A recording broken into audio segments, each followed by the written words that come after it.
जब कोई बात बिगड़ जाए, जब कोई मुश्किल पड़ जाए,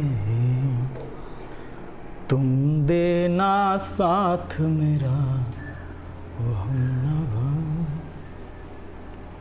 हेलो दोस्तों, आप सभी का स्वागत है आपके अपने YouTube चैनल मैथ मस्ती पर। दोस्तों मैं हूं विपिन यादव और आज हम LCM HCF के कुछ ऐसे सवाल करवाने वाले हैं। हालांकि LCM HCF के 2 वीडियो मैंने अपलोड कर दिया था, लेकिन ये वीडियो हम इसलिए लेकर आए हैं कि आपको ये पता चले कि अभी रेलवे का ट्रेंड क्या है सवाल के पूछने का। तो ये NTPC जो 2021 एग्ज़ाम हुआ था, इनके सवाल हैं। ध्यान दीजिएगा, सवाल में ये नहीं है कि ये ग्रुप डी में नहीं आएगा, ठीक है ना। तो मैथ की तो बात है कि मैथ को केवल टाइप आपको जानना होगा, कोई भी टाइप के सवाल आ सकते हैं। सवाल आपके सामने है, देखिए 44 नंबर क्या कहता है। सवाल कहता है कि P बराबर A Guna M Guna R और Q बराबर B गुना M गुना 2 गुना R है, जहां A, B, M, R विषम अभाज्य संख्या है और 2 यहाँ समअभाज्य संख्या है। तो कहता है कि तो P और Q का महत्तम समवर्तक मतलब HCF क्या होगा। ये सवाल आपसे पूछा गया था 21/1/2021 को।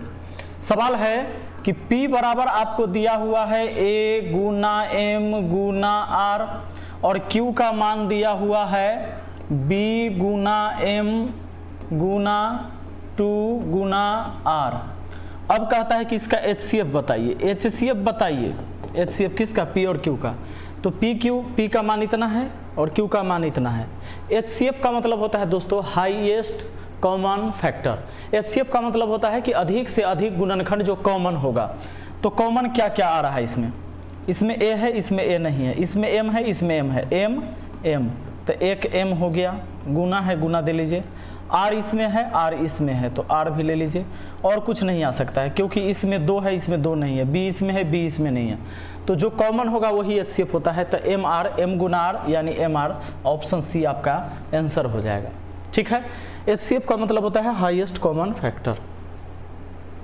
आइए इस प्रश्न को जरा देखिएगा।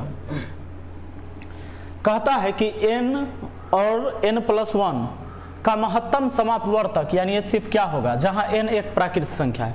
प्राकृतिक संख्या माने कोई भी ले सकते हैं आप।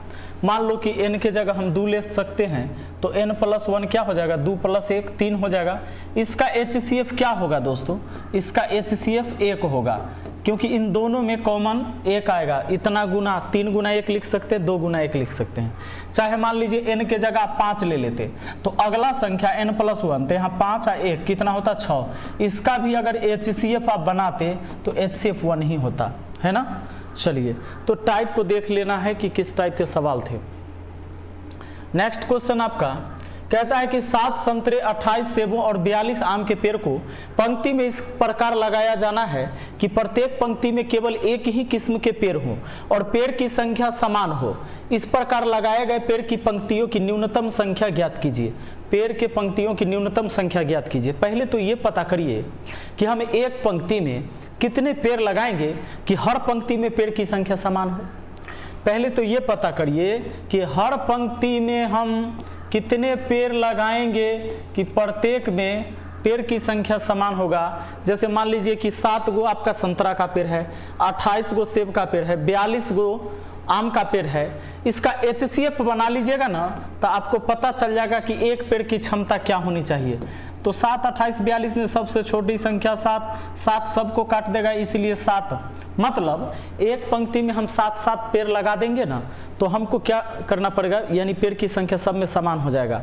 अब पेड़ की संख्या पूछा है टोटल, तो पेड़ की संख्या निकालने के लिए एक काम कर सकते हैं। अब बताइए ये 7 क्या हुआ, एक पंक्ति जो HCF बना दी, एक पंक्ति की क्षमता हो गया, एक पंक्ति में पेड़ की संख्या, एक पंक्ति में पेड़ की संख्या 7 गो है। अब बताइए 7 गो पेड़ लगाइएगा, इस 7 पेड़ है तो मतलब इस 7 गो पेड़ है तो एक गो पंक्ति ना बनेगा, प्लस 28 गो पेड़ है और एक पंक्ति में 7 पेड़ लगाइएगा तो 7 चौके 28, 4 गो पंक्ति बनेगा।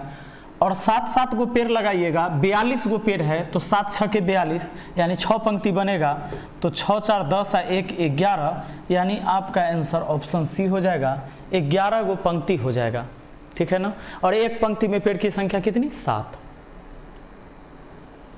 तो प्रत्येक पंक्ति में पेड़ की संख्या समान भी रहेगा।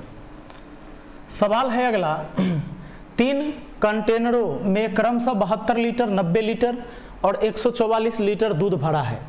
उस बड़े से बड़े माप के कैन की धारिता ज्ञात कीजिए, यानी कैन की क्षमता पूछा है, जो सभी कंटेनरों में मौजूद मात्राओं को पूर्णतः बिना कुछ भी शेष रहे माप सकता है।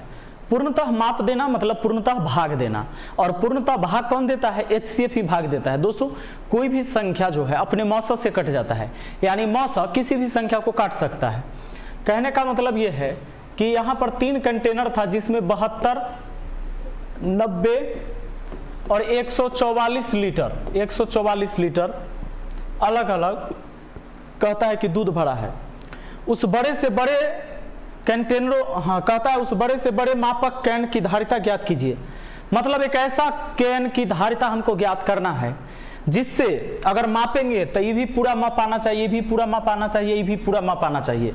मतलब ये भी पूरा कटना चाहिए, ये भी पूरा कटना चाहिए, ये भी पूरा कटना चाहिए, यानी HCF बनाना है। HCF बनाने के लिए मैंने एक टेक्निक बताया था आपको कि सबसे बड़ी 2 संख्या का अंतर निकाल लीजिए।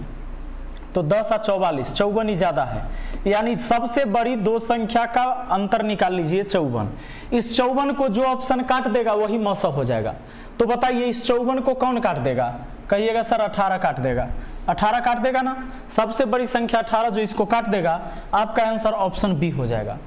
इसका आंसर क्या हो जाएगा? Option B. अगला सवाल आ जाइए। सवाल क्या कहता है? 48 कहता है कि एक लड़के को एक एल्युमिनियम की 3 छड़ें दी गई जिनकी लंबाई क्रमशः 44 सेंटीमीटर, 22 सेंटीमीटर और 55 सेंटीमीटर है। उसे उन छड़ों को समान लंबाई की छड़ों में इस प्रकार काटना है कि जिससे एल्युमिनियम का कुछ भी भाग शेष न बचे। इस प्रकार बनी छड़ की अधिकतम लंबाई ज्ञात कीजिए। अच्छा, शेष कुछ भी ना बचे मतलब पूरा पूरा भाग लग जाए, और पूरा पूरा भाग किससे लगेगा? मौसा से। मौसा ही किसी को काट सकता है। तो बताइए कि आपका छड़ है 44 सेंटीमीटर, 22 सेंटीमीटर और 55 सेंटीमीटर, है ना। तो इसका आपको HCF बनाना है। HCF बनाना है, सिंपल है, इसका 11 से कट जाएगा। लेकिन आपको तरीका ये, दोनों सबसे बड़ी संख्या का अंतर निकाल लीजिए 11। अब इस अंतर को 2 बड़ी संख्या का जो अंतर आएगा, इस अंतर को कौन बड़ी से बड़ी ऑप्शन इसको काट देगा? 11 को कौन काट देगा? ऑप्शन ए काटेगा। यही आपका आंसर हो गया। यानी 11 सेंटीमीटर के टुकड़े में काटेंगे ना तो सब कट जाएगा और बिना शेष बचे हुए, है ना। इसको काट देंगे 11 चौके 44, उसको 11 दूना 22, उसको 11 पचे 55। आइए अगला सवाल आपका देखिए, ये भाषा चेंज है और सवाल देखिए बनेगा वैसे ही। कहता है एक दैनिक मजदूर 5850 में कुछ निश्चित दिनों के लिए मजदूरी पर रखा जाता है, लेकिन कुछ दिन अनुपस्थित रहने के कारण उसे केवल 5200 का भुगतान किया गया। उसकी अधिकतम संभव दैनिक मजदूरी कितनी थी? सवाल यह कह रहा है कि एक दैनिक मजदूर 5850 में कुछ निश्चित दिनों के लिए मजदूरी पर रखा जाता है। मतलब एक मजदूर को जो रखा गया है कि 5850 रुपया आपको दिया जाएगा, लेकिन दिन पता नहीं है कि कितने दिन के लिए रखा गया है। अब सवाल यह कहता है लेकिन कुछ अनुपस्थित रहने के कारण, कुछ दिन अनुपस्थित रहने के कारण उसे 5200 रुपये मिले हैं। ये डेली पर काम करता था, इसको 5200 रुपया मिला है। मिलने वाला था 5850 लेकिन मिला है 5200। तो सवाल पूछता है कि उसकी अधिकतम संभव दैनिक मजदूरी कितनी थी, मतलब ज्यादा से ज्यादा उसको कितने रुपए मजदूरी दिया जा सकता था, ये बताइए। तो यहां पर क्या करना होगा आपको, मतलब डेली बेसिस पर है तो उसके दिन से अगर भाग दे देंगे तो उसको प्रतिदिन की मजदूरी पता हो जाएगा। अच्छा, भाग देने का मतलब जो इसका मौसा हो, इसका मौसा यानी HCF निकालना होगा। इसके टोटल मजदूरी में, इसके टोटल मजदूरी एक दिन के मजदूरी से भाग देने पर कट जाएगा या दिन से भी भाग देने पर कट जाएगा। तो ध्यान दीजिएगा, ये पैसा है तो पैसा में निकल के आएगा। इसका HCF निकालने के लिए हमें क्या करना होगा, इसका अंतर निकालना होगा। अब इसका अंतर निकालिएगा तो अंतर कितना का आएगा, 5800 5200 में 600 का अंतर और 50, 650। अब आप देखिए कि इस 650 को कौन सी बड़ी से बड़ी संख्या काट देगी। इस 650 को कौन सी बड़ी से बड़ी संख्या काट देगी, तो हमको मिलता है ऑप्शन बी, यानी उसका दैनिक मजदूरी 650 रुपया था, प्रतिदिन का मजदूरी कितना था 650। आइए नेक्स्ट क्वेश्चन पर चलते हैं।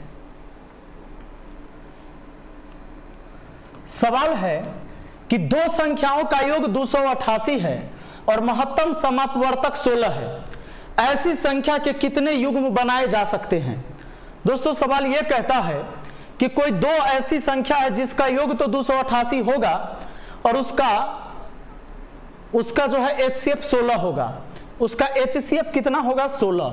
अच्छा HCF 16 दिया है और योग दिया है 288। ध्यान रखिएगा ऐसे सवाल में HCF तो देगा ही देगा, योग के जगह आपको गुणनफल भी दे सकता है या आपको LCM भी दे सकता है। ऐसे सवाल को कैसे बनाते, कहता है कि कितना जोड़ा होगा, संख्या का ऐसा कितना जोड़ा संभव होगा जिसका योग 288 और HCF 16 होगा। किसी सवाल में HCF तो सब में देगा, योग के जगह गुणनफल भी हो सकता है, LCM भी हो सकता है। इस सवाल को बनाने का तरीका है जोड़ा करना है, तो उसमें एक संख्या A मानना है, एक B मानना है, और उसमें 16A लिख दीजिए और 16B लिख दीजिए दूसरी संख्या, ठीक है। मौसम में A से गुना, मौसम में B से गुना, और योग दिया है तो इन दोनों को जोड़कर बराबर में लिखिए। अगर LCM देता तो 16A 16B का LCM 16AB होता, 288 लिखते। अगर कहता गुणनफल तो इन दोनों को गुना करके 16A 16B को गुना करके 288 बराबर में लिखते। अब यहां तो बनाएंगे तो 16 कॉमन होगा और A प्लस B का मान कितना आ जाएगा, ये 288। देखिए तो 16 से काटिए, 28 से 18, A प्लस B का मान कितना आ गया 18।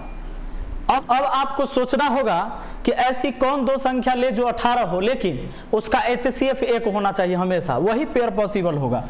तो मान लीजिए कि 1 और 17 इसको जोड़ने से, क्योंकि ये प्लस B बराबर 18 है, तो 17 1 18।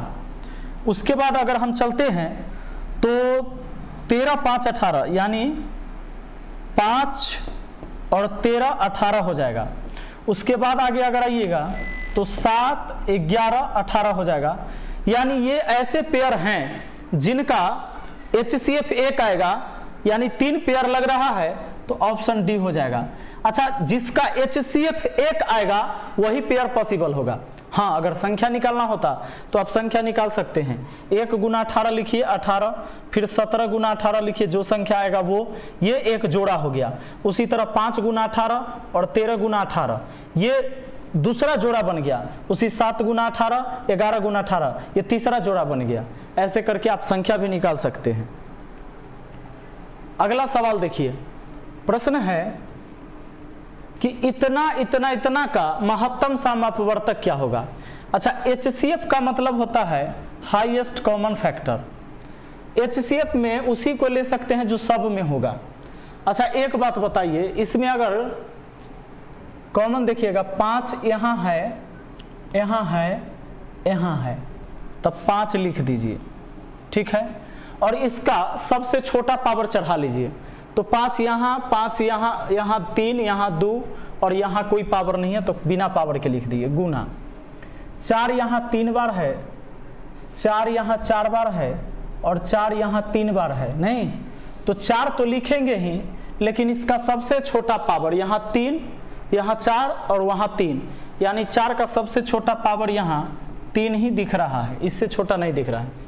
अब आगे बढ़िएगा तो 5 4 हो गया, आगे आपको कुछ नहीं मिलने वाला क्योंकि 5 4 तो हो ही गया, बाकी में 3 है, बाकी में 3 है, लेकिन 5 मतलब इसमें 3 नहीं है, तो कॉमन होना चाहिए सब में, तब HCF होगा। तो ये 5 हुआ और ये 4 का क्यों 64,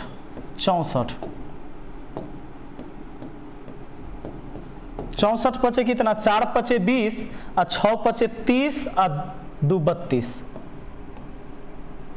320 आपका आंसर ऑप्शन डी, ठीक है। आइए अगला सवाल देखिए, सवाल है 65, कहता है कि इतना का मौसा ज्ञात करना है, यानी HCF बताना है। HCF में उसको लिखिएगा जो कॉमन होगा, बाकी किसी को नहीं। अच्छा 3 देखिए, इसको देखिए दोस्तों, सेम चीज़ है तो उसको एक बार कर दीजिए। 3 यहाँ 3 बार है, 3 यहाँ 5 और 2 7 बार, यानी 3 है यहाँ 7 बार। यहाँ पर देखिए 3 कितना बार, तो 3 है 2 बार 3 बार, 3 5 बार, ऐसे ले लीजिए। 3 3 बार, 3 7 बार, 3 5 बार, तो 3 3 बार HCF हो गया। छोटका पावर देते हैं, 3 सब में है, 3 लिख लिया। 5 यहाँ भी, 5 यहाँ भी, 5 यहाँ भी, 5 है बिना पावर के, तो बिना पावर के लिखेंगे, छोटा पावर लिखना होता है। उसके बाद आगे देखिए 6 का क्यू, 6 का पावर 4 और 6 का क्यू, तो छोटा पावर 6 का क्यू हो गया। अब ये 3 का क्यू 27, ये हो गया 5 और 6 का क्यू होता है 216। सबको गुना करिएगा तो 29 16 0, ऑप्शन डी आ जाएगा। 29 16 0, ऑप्शन डी आपका आंसर हो जाएगा। आइए इस सवाल को देखा जाए, कहता है कि इसका लघुत्तम समापवर्तक क्या होगा। जब भिन्न वाला लघुत्तम समवर्तक निकालना हो या महत्तम, तो जो निकालना है ऊपरे में निकालिएगा। अगर एलसीएम निकालना है तो ऊपर वाला का एलसीएम, नीचे वाला का एचसीएफ। अगर एचसीएफ निकालना है तो ऊपर वाला का एचसीएफ, नीचे वाला का एलसीएम। यहाँ पर आपको एलसीएम निकालना है। 2 4 8 10 का एलसीएम क्या हो जाएगा, एलसीएम हो जाएगा 2 4 8 10 का 10 दूना 20, 10 33, 10 के 40, 40 को सब काट देगा, तो एलसीएम ऊपर में निकाल दिए 40 हुआ। नीचे में एचसीएफ 3 9 15 21 में 3 सबसे छोटा है, ये काट देगा, 3 नीचे वाले सबको काट देगा, 3 हो गया, यानी 40/3, ऑप्शन ए हो गया। देखिए अगला क्वेश्चन सवाल है आपके सामने, कहता है कि इसका महत्तम समापवर्तक ज्ञात कीजिए, यानी इसका HCF निकालना है। तो HCF निकालना है तो जो निकालना है ऊपर में निकालेंगे। 2 16 32 54 का HCF 2 और 2, बाकी आप 9 81 117 189 का LCM बनाइए। लेकिन हम अगर ऑप्शन देखेंगे तो खटाक से पकड़ा रहा है, क्योंकि अगर मान लीजिए कोई बड़ा संख्या भी नीचे आता है तो कट के 2 से कम होगा, 2 से ज़्यादा तो नहीं होगा ऊपर में ना, तो 2 से कम किसी में है नहीं, 2 है, तो नीचा होना चाहिए 73 71, ये आपका एलसीएम हो जाएगा नीचे वाला। तो HCF हो गया ऊपर, नीचे एलसीएम हो गया, ये पूरा भिन्न का HCF हुआ, यानी 2/7371, क्योंकि ऊपर में 2 इसी ऑप्शन में है और किसी में है ही नहीं, जो आगे चेक करने की जरूरत है। मुझे लगता है कि आपको आसानी से समझ में आया होगा। हम मिलते हैं फिर अगली वीडियो में। Thank you, best of luck.